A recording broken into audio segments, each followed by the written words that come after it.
जी, अस्सलाम वालेकुम। उम्मीद है कि आप तमाम दोस्त खैरियत से होंगे और आज का दिन भी ट्रेडिंग के हवाले से अच्छा गुज़रा होगा। अच्छा दिन था आज भी मार्केट में, लेकिन जुमे वाले दिन चूँकि 2 सेशन होते हैं, अक्सर औक़ात एक सेशन जो है वो हमें जमूद का शिकार नज़र आता है, दूसरे सेशन में थोड़ी-सी इम्प्रूवमेंट नज़र आती है। तो ये साल हर साल से ये सिलसिला इसी तरह से चलता है। आज भी कुछ यही सूरत-ए-हाल रही। मार्केट में पहले सेशन में भी बस जूँ का तूँ रहा। सेशन मार्केट अपने 145 और 146 के दरमियान में ही ट्रेड करती रही। गो कि मार्केट की ओपनिंग अच्छी थी, गैप अप ओपनिंग थी, लेकिन उसके बाद मार्केट में सस्टेनेबिलिटी का प्रॉब्लम रहा। प्रॉफ़िट टेकिंग हुई आज, ज़्यादा से ज़्यादा जो है वो प्रॉफ़िट्स लिए गए, बैंकिंग सेक्टर से भी और ऑयल एंड गैस से भी। बाकी मज़ीद सूरत-ए-हाल क्या रही वो इंशाल्लाह कैंडलस्टिक पर डिस्कस करेंगे। इसके साथ हमारी कोशिश होगी कि आज जो है वो आपके साथ लोड्स का चार्ट जो है वो डिस्कस किया जाए। इसके हवाले से काफ़ी मैसेजेस थे। 264 पॉइंट्स आज मार्केट ने लूज़ किए, लेकिन हो सकता है कि जिस वक़्त आप अपने पोर्टफोलियो की तरफ देखें या मार्केट के उतार-चढ़ाव का जायज़ा लें, तो आपको महसूस हो कि मार्केट ने 264 नहीं बल्कि 1264 पॉइंट्स जो हैं वो लूज़ किए हैं। ये इतने बड़े लेवल के ऊपर आपको ये चीज़ें महसूस होंगी। ये हम हर रोज़ आपके साथ डिस्कस करते हैं कि इतने बड़े लेवल पर जब 500-700 पॉइंट्स भी अगर आपको लूज़ करती हुई मार्केट नज़र आएगी, तो उसका इम्पैक्ट पोर्टफोलियो के ऊपर काफ़ी ज़्यादा होगा। 264 पॉइंट्स की कमी के साथ अगर हम सर्किट ब्रेकर की बात करें, तो माशाल्लाह से आज भी जो है वो 13 कंपनीज़ आपको अपर कैप में नज़र आ रही हैं, जिसमें बनीज़ की वापसी हुई है और इसके साथ बाकी कोई और काबिल ज़िक्र कंपनी जो है वो हमें अपर कैप में नज़र नहीं आ रही। इसके साथ लोअर कैप की बात करें तो लोअर कैप में भी काबिल ज़िक्र कंपनी नहीं है, क्योंकि पॉइंट्स जो हैं वो बहुत कम निकले हैं, 264 पॉइंट्स हैं। लेकिन चूँकि शेयर्स की प्राइसेज़ बहुत बढ़ चुकी हैं, तो परसेंटेज वाइज़ जो है वो हमें कुछ चीज़ें इतनी महसूस नहीं होती, लेकिन डिजिट्स में बहुत फ़र्क पड़ता है और डिजिट्स में कमी की वजह से ही आपके पोर्टफोलियो पर इसका इम्पैक्ट जो है वो भी आपको ज़्यादा महसूस हो रहा होगा। सेक्टर वाइज़ बात करें, आज फर्टिलाइज़र सेक्टर ने एफएफसी ने थोड़ा मार्केट को सपोर्ट देने की कोशिश की, लेकिन उसके बाद बहरहाल सेकंड सेशन के अंदर जो है वो सेलिंग प्रेशर का सामना रहा एफएफसी को। हम भी उसको वॉच कर रहे थे कि एफएफसी जो है वो अगर स्टेबल हुआ, तो वो मार्केट को सपोर्ट करेगा। अगर वो मार्केट को सपोर्ट करेगा, तो मार्केट जिस वक़्त पॉज़िटिव की तरफ जाएगी, तो सेंटिमेंट पॉज़िटिव होगा। तो जब सेंटिमेंट पॉज़िटिव होगा, तो ट्रेड्स बनेंगी। तो पहले सेशन में तो हमने कोई ट्रेड नहीं की आज। सेकंड सेशन में हमने जो है वो कुछ थोड़ा-सा काम करने की कोशिश की। इंशाल्लाह देखेंगे उसका रिज़ल्ट जो है वो मंडे को क्या निकलता है। लेकिन एफएफसी जो था वो आज की रोल प्ले कर सकता था, जिसने करने की कोशिश भी की। मैं साथ में एक चीज़ और ऐड कर दूँ, आज एफएफसी के अंदर कोई अराउंड को 9 मिलियन का वॉल्यूम लगा है। तो इतने बड़े शेयर के अंदर इतना वॉल्यूम लगना, ये सिग्निफिकेंट होता है। और अगर वो थोड़ा-सा मार्केट को मज़ीद सपोर्ट कर देता, तो एक तो आपको ये 264 पॉइंट्स जो थे, ये आपको नेगेटिव में नज़र ना आते और उसके साथ मार्केट का जो सेंटीमेंट था वो भी आपको पॉजिटिव लगता। तो बड़े शेयर्स जो हैं वो जिस वक़्त इंडेक्स में उनमें उतार-चढ़ाव होता है, तो उसका इम्पैक्ट जो है वो पूरी मार्केट पर होता है। आगे चलते हैं जी। देन इन्वेस्टमेंट बैंक 209 पॉइंट्स के साथ इंजीनियरिंग में आई थोड़ी-सी वापसी रही। रिफाइनरीज़ ने अपनी कंटिन्यूटी जारी रखी, रिफाइनरी के हवाले से खबर भी है, उसको भी आगे चल के शामिल करेंगे। लेकिन ओवरऑल अगर हम मार्केट का जायज़ा लें, तो बाकी छोटे-छोटे से जो सेक्टर्स हैं, वो तमाम के तमाम आपको को जो है वो नेगेटिव में सिर्फ़ और सिर्फ़ इसलिए नज़र आ रहे हैं सेंटीमेंट की वजह से। क्योंकि सेंटीमेंट नेगेटिव रहा, फिर लोगों का या ट्रेडर का जो रुझान था मार्केट में या उसकी जो दिलचस्पी थी उसमें फिर कमी वाक़या हुई और प्रॉफ़िट टेकिंग जो है वो आज ज़्यादा से ज़्यादा देखी गई। कल हमने भी थंबनेल के ऊपर आपसे गुज़ारिश की थी कि प्रॉफ़िट टेकिंग करना ना भूलिएगा। पॉज़ेज़ आते हैं ना, अब देखिए आज यूनिटी में पॉज़ आ गया ना, तो अगर आज किसी ने यूनिटी बाय किया होगा तो वो यकीनन परेशानी का शिकार रहा होगा। आगे चलते हैं जी, कुछ खबरें हैं। खबरों से पहले 2 रिज़ल्ट हैं। एक जो है वो टाटा टेक्सटाइल का है जिसकी ₹19 और 88 पैसे की ईपीएस आई है, लेकिन उसने दिया-दिलाया कुछ नहीं है। उसके साथ कोहिनूर टेक्सटाइल है, ₹10 21 पैसे की अर्निंग है और ₹2 का डिविडेंड है। लास्ट पे इंशाल्लाह जो है वो लोड्स का चार्ट डिस्कस करेंगे। पहली खबर जो है वो पीपीएल के हवाले से है जिस पर साइबर अटैक हुआ, लेकिन उस अटैक का जो है वो सद्देबाब किया गया। अभी फ़िलहाल किसी किस्म की कोई खतरे वाली बात नहीं है।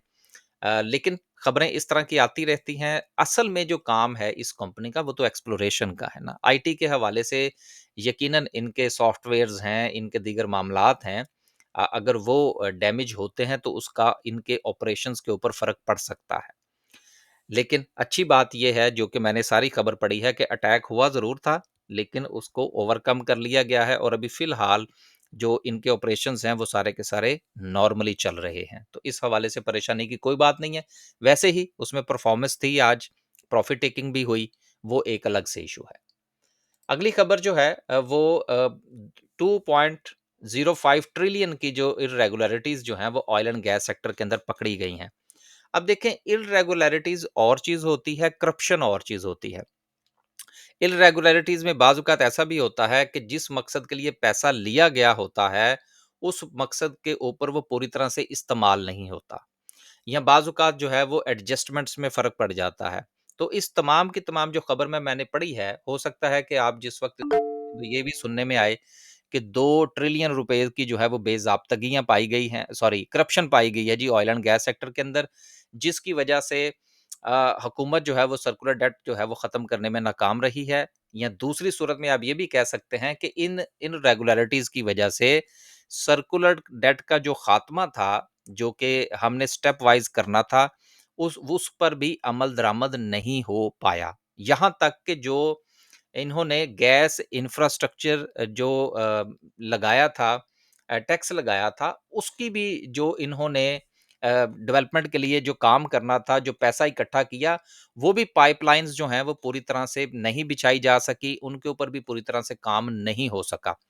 तो अगर ये तमाम काम जो हैं ये तवातर के साथ होते रहते, तो उसका फ़ायदा ये होना था कि एक जो हमारा सर्कुलर डेट है ख़ास तौर पर जो हमारी गैस कंपनीज़ का है, उसमें कमी वाक़या होती, ऑयल सेक्टर का जो है उसमें कमी वाक़या होती, तो ये ओवरऑल तकरीबन को 350 अरब रुपए के से ज़्यादा का इम्पैक्ट जो था वो इमीडिएटली आ सकता था।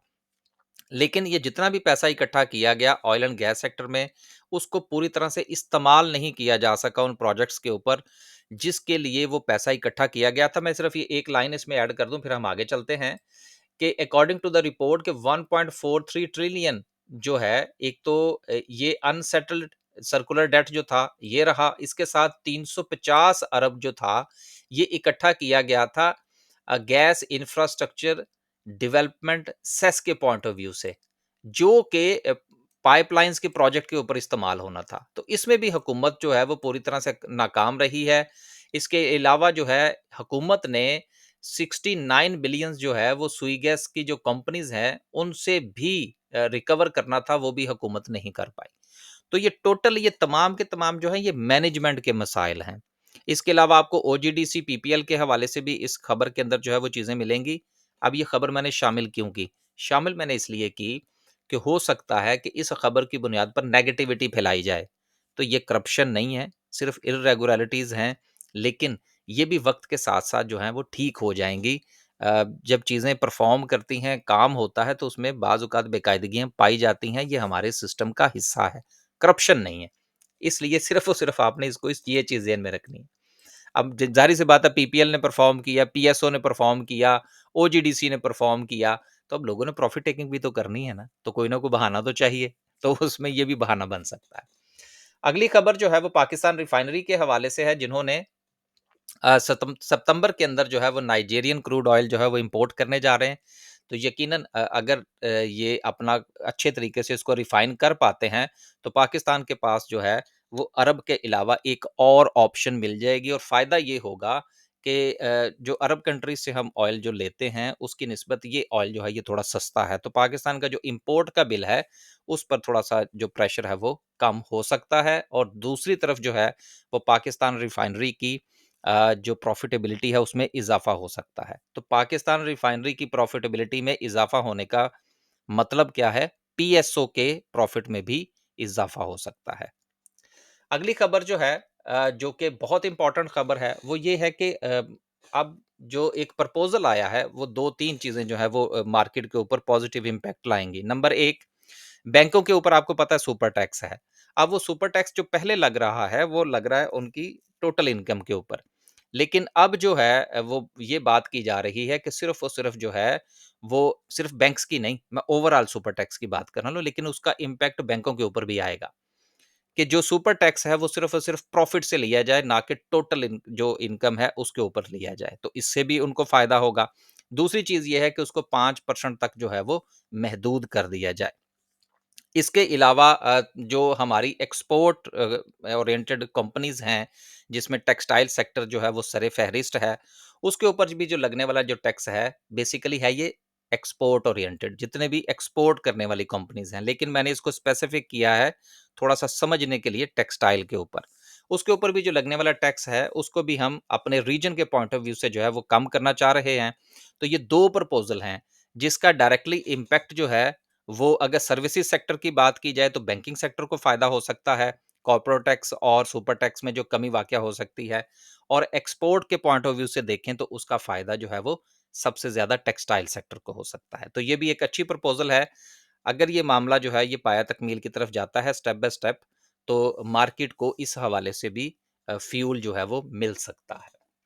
आखिर में डिस्कस करते हैं जी आज की कैंडल को। कैंडल से पहले लोड्स लिमिटेड जो है उसका चार्ट हम आपके साथ डिस्कस करते हैं।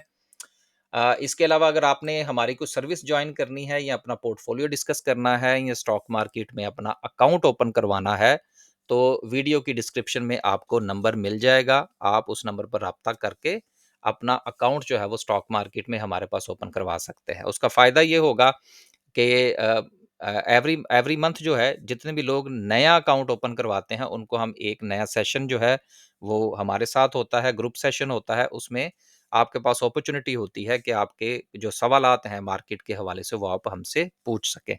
तो वो एक मसलन जो लोग जुलाई में जिन लोगों ने अकाउंट ओपन करवाया था उनका कल सेशन होगा, जो अगस्त में अकाउंट ओपन करवाएंगे उनका सितंबर में सेशन जो है वो रखा जाएगा।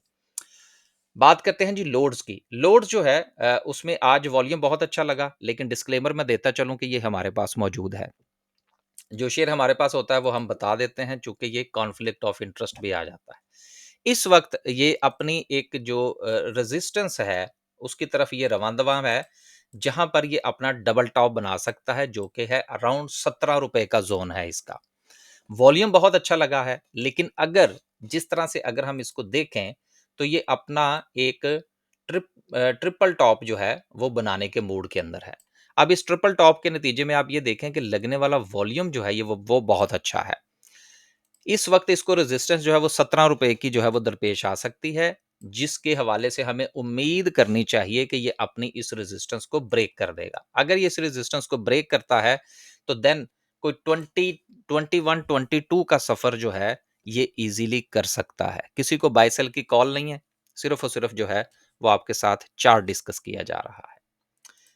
तो जिनके पास है, वो अपना-अपना फ़ैसला फ़रमाइए। लास्ट पे डिस्कस करते हैं जी आज की कैंडल को। कैंडल के हवाले से जो हमने कल आपके साथ गुज़ारिश की थी, पहले ज़रा उसकी तरफ हम आ जाएँ। कल हमने आपसे ये गुज़ारिश की थी कि मार्केट जो है इसके पास नेक्स्ट जो रेज़िस्टेंस है वो 147 का ज़ोन है, और सपोर्ट जो है वो मार्केट के पास 146 की रहेगी। उससे पहले मार्केट जो है वो 2 दिन 145 और 146 के दरमियान जो है वो मूव करती रही। यानी कि पूरा दिन जो है, अगर हम आज का भी शामिल कर लें तो 2 दिन इसके जो है वो बन जाते हैं। तो इसका मतलब ये हुआ कि मार्केट अगेन जो है वो 2 ज़ोन्स के दरमियान साइडवेज़ होने के मूड में है। अगर मार्केट जो है वो यहाँ पर सस्टेन करती है, जो कि मुसलसल अपने आप को रेज़िस्ट भी कर रही है और साथ में सपोर्ट भी ले रही है, तो ये दोनों जो लेवल्स हैं ये बहुत इम्पोर्टेंट बन चुके हैं। मंडे वाले दिन जो है वो अपना स्टॉप लॉस जो है वो आपका 145 के नीचे होना चाहिए, क्योंकि अगर मार्केट ने इसको ब्रेक किया तो देन जो है वो मार्केट में से अराउंड कोई 1000 पॉइंट्स जो हैं वो इजीली निकल सकते हैं, और इतने बड़े लेवल के ऊपर 1000 पॉइंट्स का निकलना कोई बड़ी बात नहीं होगी। लेकिन आपके पोर्टफोलियो के ऊपर इसका जो इम्पैक्ट है वो बहुत ज्यादा आ सकता है। एक बात। दूसरी चीज ये है कि मार्केट के पास जो रेजिस्टेंस है, ये अगेन 146 जो है वो कंटिन्यू करेगी, क्योंकि जिस तरह से मार्केट में आज सेलिंग प्रेशर रहा और मार्केट जो है वो गैप अप ओपनिंग होने के बावजूद जो है वो सस्टेन नहीं कर पाई सारा दिन। इसका मतलब यह है कि 146 जो है वो अभी भी मार्केट के गले की हड्डी बन सकता है। बस जी, आज के लिए सिर्फ़ इतना ही। खुश रहें, आबाद रहें, अपने पोर्टफ़ोलियो का ख़्याल रखें। ये स्टॉक मार्केट है, यहाँ पर हर रोज़ मेला लगता है।